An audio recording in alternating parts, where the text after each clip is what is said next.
शाम का समय था। बाजार की भीड़ में एक औरत धीरे धीरे कदम रखती चली जा रही थी। फटे सलवार, मुरझाया दुपट्टा, पैरों में टूटी चप्पलें, आंखों में थकान का धुआं।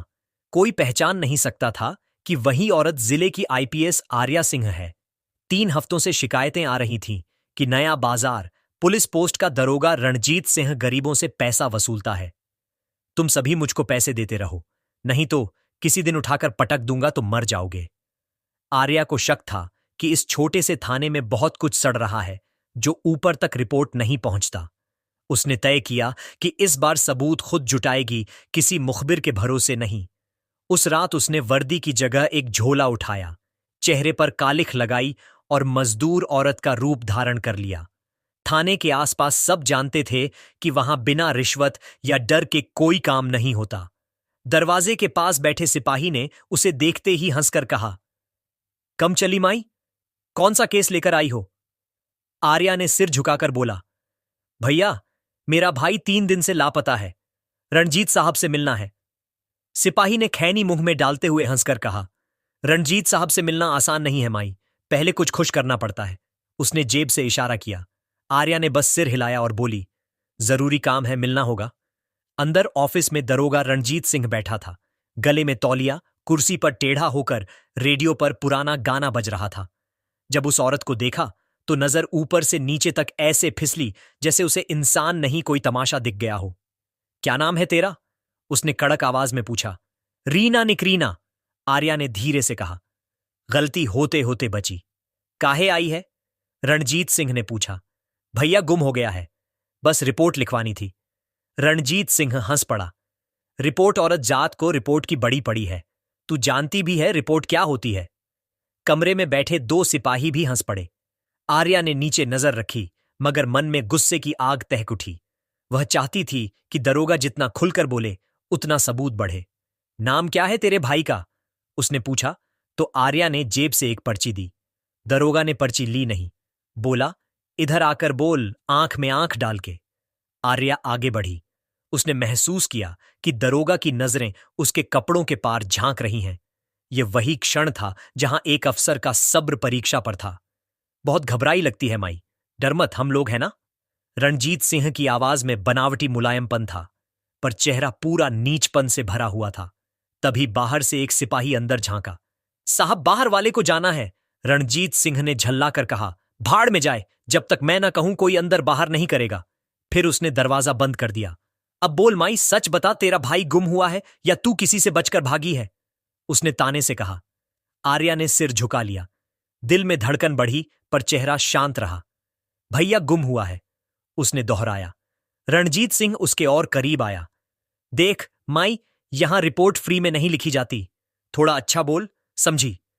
उसने हाथ बढ़ाने की कोशिश की, पर आर्या ने फौरन कदम पीछे खींच लिया। आंखें अब तेज थीं, लेकिन उसने अभी खुद को रोका। वह चाहती थी कि कैमरे में सब दर्ज हो। उसने अपनी कमर में लगाया छोटा स्पाई रिकॉर्डर चालू कर दिया था। साहब, मैं गरीब जरूर हूं, पर गलत बात नहीं सुनती, उसने आवाज में दृढ़ता भरते हुए कहा। रणजीत सिंह ने ठाका लगाया।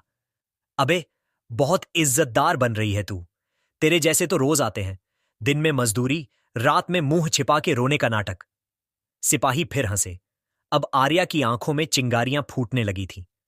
वह समझ चुकी थी कि यहां सिर्फ भ्रष्टाचार नहीं, औरतों की इज्जत का मजाक भी चलता है। उसने तय किया कि अब बस साहब रिपोर्ट लिखिए। उसने कठोर आवाज कहा, नहीं तो रणजीत सिंह आगे आया, नहीं तो आप खुद रिपोर्ट बन जाओगे। आर्या ने सीधा जवाब दिया। वह पहली बार इतनी ठंडी मगर तेज आवाज में बोली कि कमरे में सन्नाटा छा गया। क्या मतलब? दरोगा हक लाया। मतलब यह कि तू अपनी वर्दी का दुरुपयोग कर रहा है और तुझे पता नहीं तू किससे बात कर रहा है। आर्या ने अपने गले से दुपट्टा हटाया, चेहरे का मेकअप थोड़ा मिटाया और जेब से आईडी निकाली। IPS Arya Singh special surveillance unit. दरोगा के चेहरे से रंग उड़ गया। सिपाही जो अब तक हंस रहे थे एकदम खामोश। रणजीत सिंह ने कुछ बोलने की कोशिश की, मगर शब्द गले में अटक गए। अब तू बोलेगा? आर्या की आवाज में बिजली थी। उसने डेस्क पर पड़े रिकॉर्डर को चालू किया और रणजीत सिंह की सारी बातें रिकॉर्ड से सुना दी। रिपोर्ट फ्री में नहीं लिखी जाती, अच्छा बोल, समझी? खैर, शब्द अब गवाही था। बाहर की खिड़की से शहर की आवाजें अंदर आ रही थीं, पर कमरे के भीतर सिर्फ शर्म और डर था। अब ये सब ऊपर जाएगा, आर्या ने कहा, और तेरी वर्दी बचे तो समझ लेना भगवान खुद तेरा वकील है। उसने दरवाजा खोला। बाहर पहले से तैयार टीम खड़ी थी, महिला कांस्टेबल, एक सर्कल ऑफिसर और मीडिया यूनिट। दरोगा के हाथ कांपने लगे। मैडम, गलती हो गई, वह बुदबुदाया। आर्या ने कहा, गलती तब होती है जब इंसान कोशिश सही करता है और नतीजा गलत निकलता है। तूने तो कोशिश ही गलत की थी। दरोगा वहीं जमीन पर बैठ गया, चेहरा झुकाए। आर्या ने उसकी फाइलें जब्त कराई और बाहर भीड़ में निकली। लोग कुछ समझ नहीं पा रहे थे कि यह सब क्या हुआ। आर्या ने बस एक नजर सड़क पर डाली, वही सड़क जहां रोज कोई ना कोई औरत डरते हुए गुजरती थी। उसने सोचा, अगर आज एक रणजीत सिंह गिरा है तो और भी हैं जिन्हें गिराना होगा। रात गहरी हो चली थी, पर उसकी आंखों में एक अजीब शांति थी। मिशन का पहला कदम पूरा हुआ था। अब असली जांच शुरू हो गई। आईपीएस आर्य सिंह ने उस रात अपने मिशन का पहला हिस्सा पूरा कर लिया था, लेकिन उसके दिमाग में सवालों का अंबार था। कितने और रणजीत सिंह जैसे अफसर थे जो वर्दी की आड़ में खुद को भगवान समझते थे, और कितनी औरतें रोज डर के साए में जीती थीं। उसने अपने मोबाइल पर रिकॉर्डिंग दोबारा सुनी। हर शब्द, हर ठहाका, हर बेहुदा ताना, सब कुछ ध्यान से नोट किया। अगले दिन सुबह वह फिर उसी भीड़-भाड़ वाले हिस्से में गई, लेकिन अब उसके साथ उसकी टीम थी। महिला कांस्टेबल ने पहले ही पूरे इलाके का सर्वे कर लिया था और स्थानीय लोगों से बातचीत कर ली थी। लोग धीरे धीरे खुलकर बोलने लगे। पहले डर के कारण चुप रहने वाले अब धीरे धीरे सत्य कहने लगे। आर्य ने टीम को इशारा किया कि किसी को नोटिस के बिना पकड़ा जाए ताकि कोई पनाह ना ले सके। दरोगा रणजीत सिंह को लेकर थाने का रास्ता तैयार किया गया। उसने खुद गाड़ी का निरीक्षण किया, रास्ते में लगे सीसीटीवी कैमरे और आसपास के नुक्कड़ पर नजर डाली। कोई भी सुराग छूटना नहीं चाहिए था। थाने के पास पहुंचते ही रणजीत सिंह ने विरोध करना शुरू किया। मैडम, ये क्या हो रहा है? मैं तो अपना काम कर रहा था, उसने घमंड भरी आवाज में कहा। आर्या ने एक पल भी पीछे नहीं हटी। काम तब तक काम है जब तक सही दिशा में हो, वरना इसे नाम नहीं मिलता, दोषी बनाता है। आज तुम उस लाइन के पार चले गए हो। सिपाही डर के मारे कांप रहे थे, लेकिन उन्होंने रिकॉर्डर और सबूत देखे, इसलिए कुछ कहने की हिम्मत नहीं थी। रणजीत सिंह को कमरे में खड़ा कर आर्या ने अपनी टीम को इशारा किया, अब जांच शुरू करो और सब रिकॉर्डिंग स्टेटमेंट में डालो। महिला कांस्टेबल ने तुरंत सबूतों की सूची बनाई। वर्दी की गड़बड़ी, थाने के अंदर भ्रष्टाचार, गरीबों से वसूली के मामले और महिलाओं के खिलाफ किए गए बेहुदा ताने। प्रत्येक पॉइंट पर रणजीत सिंह पसीने से तर था, लेकिन अब कोई गाली या धमकी उसके काम नहीं आई। आर्य ने उसे ध्यान से देखा। उसकी आंखों में डर साफ झलक रहा था, पर उसने खुद पर नियंत्रण रखा और टीम को निर्देश दिया कि किसी भी तरह का हिंसा का इस्तेमाल ना हो। रणजीत सिंह की हर बात रिकॉर्ड की जा रही थी। बाहर से लोग देख रहे थे, पता नहीं क्या चल रहा है, पर कई ने चुपचाप तालियां बजाई जब उन्होंने देखा कि एक महिला अफसर ने भ्रष्ट पुलिसकर्मी को रोक लिया। आर्या ने थाने के अंदर के भ्रष्ट नेटवर्क का नक्शा बनाना शुरू किया। हर कनेक्शन, हर रिश्ता, हर वसूली का रास्ता और किसका कौन सा हाथ इसमें शामिल था। टीम ने तुरंत पुराने रिकॉर्ड खंगाले, शिकायतें और रिपोर्टें इकट्ठा की। रणजीत सिंह के डर के कारण कई लोग गवाही देने लगे, पहले तो छोटे सिपाही, फिर थाने के अधिकारी। आर्य ने सबूतों को डिजिटल फाइल में डाल दिया ताकि भविष्य में किसी ने छेड़छाड़ ना कर सके। इस बीच रणजीत सिंह बार बार कह रहा था, मैडम, यह सब गलत है, मैं सिर्फ काम कर रहा था। आर्या ने शांत होकर कहा, तुम्हारा काम केवल खुद के फायदे के लिए था, दूसरों की इज्जत और कानून को नुकसान पहुंचाया। उसने थाने के अंदर के अन्य दरोगाओं और कर्मचारियों को भी चेतावनी दी, जो भी न्याय का पालन करेगा उसे संरक्षण मिलेगा, जो नहीं करेगा उसके खिलाफ कठोर कार्यवाही होगी। दिन भर जांच और सबूत इकट्ठा करने के बाद आर्या ने प्रेस और मीडिया को तैयार रखा। उसने सुनिश्चित किया कि सारा मामला पारदर्शी हो, कोई भी पक्ष दबाव में न आए। प्रेस कॉन्फ्रेंस में उसने बताया कि कैसे एक दर्जी थाने के भीतर भ्रष्टाचार फैला हुआ था और कैसे एक अफसर ने अपनी शक्ति का दुरुपयोग किया। मीडिया ने इस रिपोर्ट को प्रमुखता से दिखाया और लोगों की प्रतिक्रिया तेज थी। रणजीत सिंह अब पूरे शहर में बदनाम हो चुका था। उसकी वर्दी का सम्मान खत्म हो चुका था। आर्य ने फिर से टीम के साथ मिलकर अगला कदम तय किया, दूसरे थानों और विभागों में जांच फैलाना। उन्होंने योजना बनाई कि कैसे धीरे धीरे पूरे शहर में भ्रष्ट नेटवर्क को उजागर किया जाएगा। उसके बाद आर्या ने रात के समय गुप्त रूप से उन इलाकों का दौरा किया जहां गरीब औरतें रोज डर के साए में रहती थीं। उसने देखा कि वहां कई औरतें अब भी खतरे में थीं, लेकिन उसके आने से कुछ उम्मीद जागी थी। उसने तय किया कि मिशन खत्म नहीं हुआ है, बल्कि अभी वास्तविक लड़ाई शुरू हुई है। आर्य ने खुद को याद दिलाया कि उसका कर्तव्य केवल रिपोर्ट इकट्ठा करना नहीं है, बल्कि यह सुनिश्चित करना है कि कानून की ताकत सही दिशा में इस्तेमाल हो।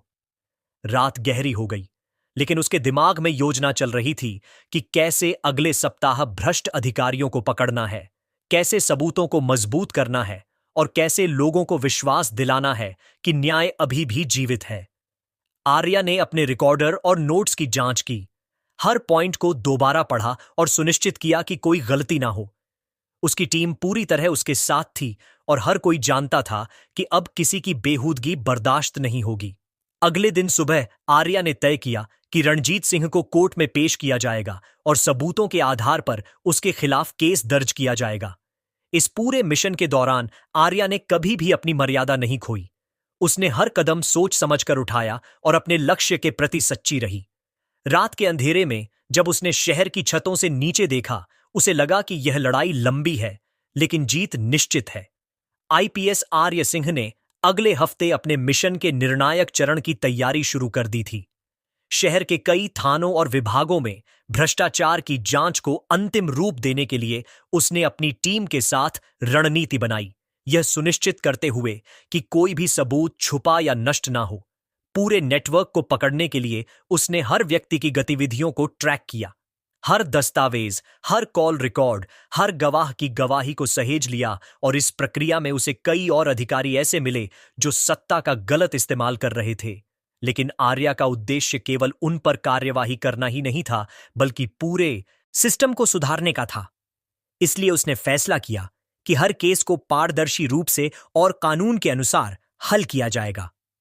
दिनरा की मेहनत के बाद आर्या और उसकी टीम ने भ्रष्ट अधिकारियों की पूरी लिस्ट तैयार कर ली, जिसमें रणजीत सिंह के अलावा अन्य दरोगा और कुछ उच्च अधिकारियों के नाम भी थे।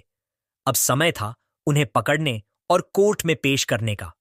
एक सुबह आर्या ने अपनी टीम को बुलाया और उन्हें विस्तृत निर्देश दिए कि कैसे गिरफ्तारियां करनी है, किसे पहले पकड़ा जाएगा और किसे बाद में। यह भी तय किया कि मीडिया को सुरक्षित तरीके से सूचित किया जाए ताकि जनता में विश्वास बना रहे। रणजीत सिंह को सबसे पहले निशाना बनाया गया क्योंकि उसके खिलाफ सबसे मजबूत सबूत थे और उसके गिरते ही बाकी लोग खुद को सुधारने की कोशिश करेंगे या पकड़ में आएंगे। रणजीत सिंह की गिरफ्तारी एक सटीक योजना के तहत हुई। जैसे ही वह अपने घर से निकला, आर्या की टीम ने उसे चारों तरफ से घेर लिया। वह हक्का बक्का रह गया। अब उसकी कोई गाली या धमकी काम नहीं आई। उसे सीधे पुलिस वाहन में बिठाया गया और रिकॉर्डिंग के साथ थाने लाया गया। रास्ते में वह बार बार समझाने और डराने की कोशिश करता रहा, लेकिन आर्या का इरादा अडिग था। थाने में आते ही रणजीत सिंह को कोर्ट में पेश करने की तैयारी शुरू हुई। सबूतों की फाइलें व्यवस्थित की गई, रिकॉर्डिंग तैयार की गई और गवाहों को नोटिस दिया गया।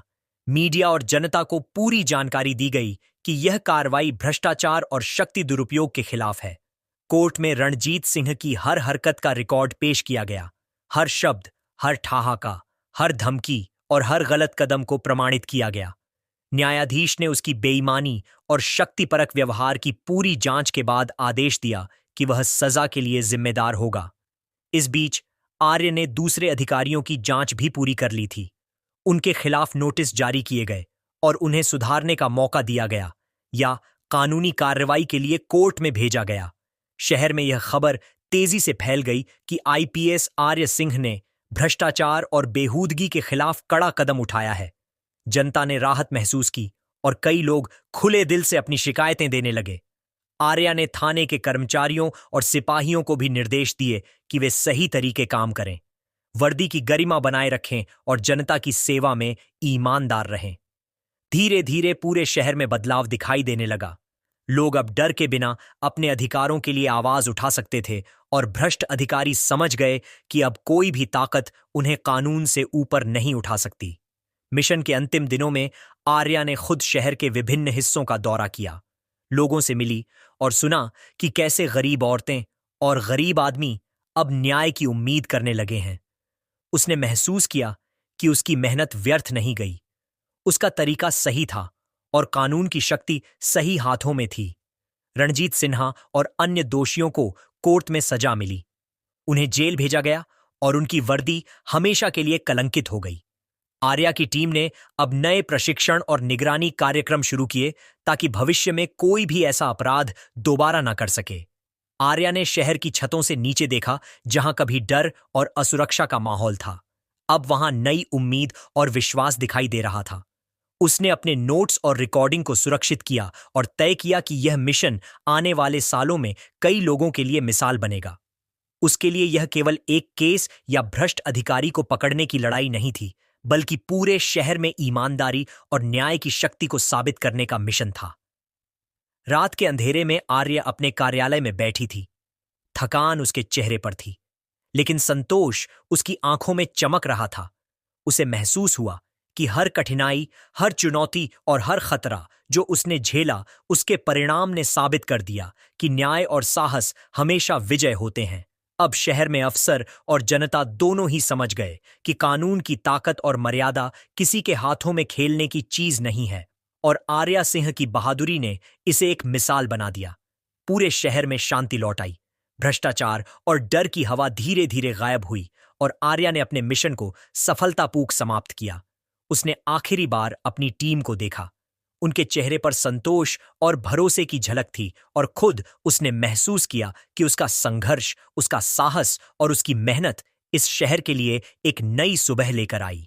आईपीएस आर्या सिंह ने अपने मिशन को पूरा किया, भ्रष्टाचार और असुरक्षा की जड़ों को उजागर किया और यह साबित कर दिया कि अगर ईमानदारी, साहस और योजना सही दिशा में हो तो कोई भी चुनौती असंभव नहीं। ये कहानी हमें सिखाती है कि सामने वाला कितना भी बड़ा क्यों ना हो, उसका अन्याय सहन न